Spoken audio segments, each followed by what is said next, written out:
মা বাবার আদরে একটি মাত্র সন্তান। ছেলেটির জন্মের 2 মাস পরে তার বাবা মারা যায়। ছেলেটির মা অনেক কষ্ট করে ছেলেকে লালন পালন করতে থাকে। ছেলেটি ছোটবেলায় তার মাকে খুবই ভালোবাসতো। যখন একটু বড় হতে শুরু করে তখন মায়ের উপর থেকে তার ভালোবাসাও কমতে শুরু করে। ছেলেটি দিন দিন বড় হতে লাগলো। এখন সে স্কুলে যেতে পারে। মা যখন তাকে স্কুলে নিয়ে যায় তখন সে একটু লজ্জা বোধ করে, এই জন্য যে তার মায়ের এক চক্ষু ছিল না। স্কুলে এখন তার বন্ধু হয়ে গেছে। তার বন্ধুরা যদি দেখতে পারে যে তার মায়ের এক চক্ষু নেই তাহলে তার একটা লজ্জার ব্যাপার মনে করত। এজন্য সে তার মাকে স্কুলে যেতে নিষেধ করলো। মা সবকিছু বুঝেও না বুঝার ভান করে শুধু কান্না করে মনকে শান্ত করলো। ছেলেটি দিন দিন বড় হতে লাগলো। একসময় সে যুবকে পরিণত হলো। ছেলেটি এখন নিজেই তার মাকে উপহাস করতে লাগলো। অল্প কিছুদিন পর ছেলেটি বিয়ের বয়স হলো। ছেলেটি বিবাহ করে নিয়ে আসলো। ছেলেটির স্ত্রী তার মাকে দেখে বলতে লাগলো, তোমার মায়ের এক চক্ষু কানা, দেখতে কেমন যেন ডাইনির মতো লাগে। এই কথাটি দৈনন্দিন বলতে থাকে। মা শুধু কান্না করেই দিলকে শান্ত করে রাখে। হঠাৎ করে একদিন ছেলে তার মাকে বাড়ি থেকে বের করে দিল। বেশ কিছুদিন যাওয়ার পর বাড়িতে মা ফিরে এসে বউয়ের পা জড়িয়ে ধরে বলে, বৌমা, তুমি আমার মেয়ের মতো। আমার তো অনেক বয়স হয়েছে। এই বয়সে কোথায় যাব, কিভাবে থাকবো? আমায় একটু দয়া করে আশ্রয় দাও মা। আমি এই বাড়ির এক কোণে গিয়ে পড়ে থাকবো রে মা। আমায় একটু সাহায্য করো। এদিকে রাত্রিবেলা সন্তান বাড়িতে আসলে, শোনো, আবার এই বুড়ি ফিরে এসেছে।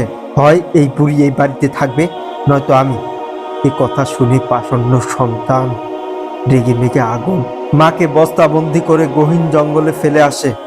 এদিকে দুঃখিনী মা, আব্বা, এত রাত আমায় একা রেখে এখানে যাস? যা, কিন্তু বাবা সাবধানে যাস।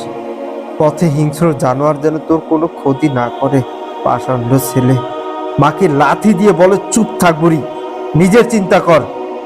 নিরীহ মা, ই আল্লাহ, আমার সন্তান ছোট মানুষ, বুঝতে পারে নাই, তাকে ক্ষমা করো। এদিকে কিছুদিন পর ছেলেটির জন্মদিন আসলো। তার মা ছেলেটির জন্য একটি চিঠি ও একটি ফুল নিয়ে আসলো। ছেলেটি যখন দরজা খুলে দিল তখন মা তার হাতে একটি চিঠি ও একটি ফুল দিয়ে আবার তার পথে যাত্রা শুরু করলো। ছেলেটি চিঠি খুলে পড়তে লাগলো। চিঠির মধ্যে লেখা ছিল এক আশ্চর্য ঘটনা। ছেলেটি পড়লো আর চক্ষু দিয়ে পানি ছেড়ে দিল।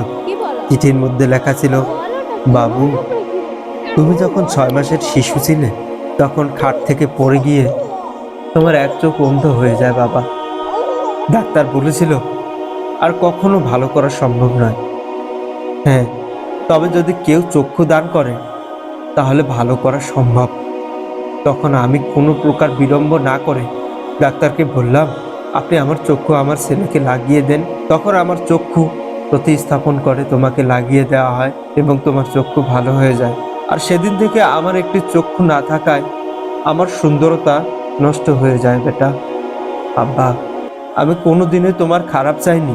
একটা কথা মনে রাখবে, মা বাবা দেখতে অসুন্দর হতে পারে কিন্তু তাদের হৃদয় সূর্যের আলোর থেকেও পরিষ্কার ও স্বচ্ছ।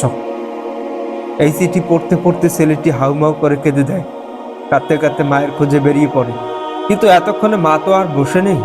সে হাঁটতে হাঁটতে কোথায় চলে গেছে আর খুঁজে পাচ্ছে না। তখন ছেলেটি খুঁজতে খুঁজতে তার মাকে একটি বটগাছের নিচে পেল, কিন্তু এতক্ষণে তার মা আর জীবিত নেই, মৃত অবস্থায় পেয়েছে। চক্ষু দিয়ে এখনো জল জল করে পানি ঝরছে। মনে হচ্ছে যেন এই তো মাত্র কিছুক্ষণ আগেই মা মারা গিয়েছে। বটগাছতলায় কিছু লোকের ভিড়ও জমেছে। ছেলেটি শুধু আফসোস আর আফসোস করা ছাড়া আর কিছুই করতে পারল না।